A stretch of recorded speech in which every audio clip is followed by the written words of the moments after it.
He loved to work with wood, and he loved to see a design and create it into a piece of wood. And it was a hobby, definitely a hobby. He was meticulous. It took a long time to make anything. We probably would have starved if he had been a carpenter, or woodworker, or a furniture maker.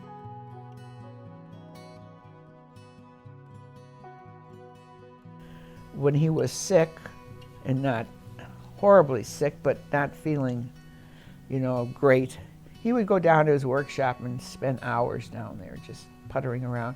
The last trip to the hospital, when he was unable to swallow and they were going to put a feeding tube in, and we had talked about our feelings about death with our children and their spouses. So we had had that talk a long time ago.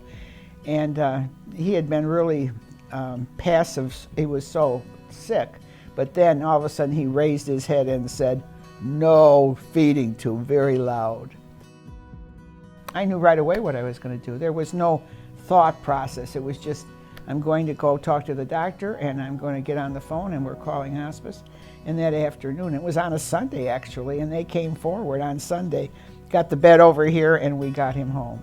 We were treated with such dignity and kindness. They showed us how to swab his mouth and what to do, and when they would come and bathe him and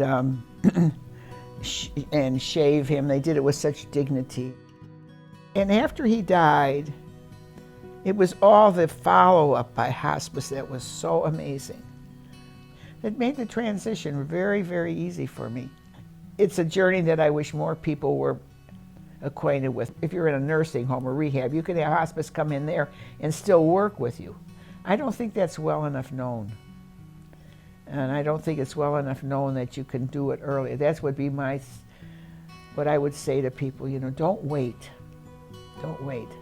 You don't have to have someone say, he's going to die in 2 weeks, then bring in hospice.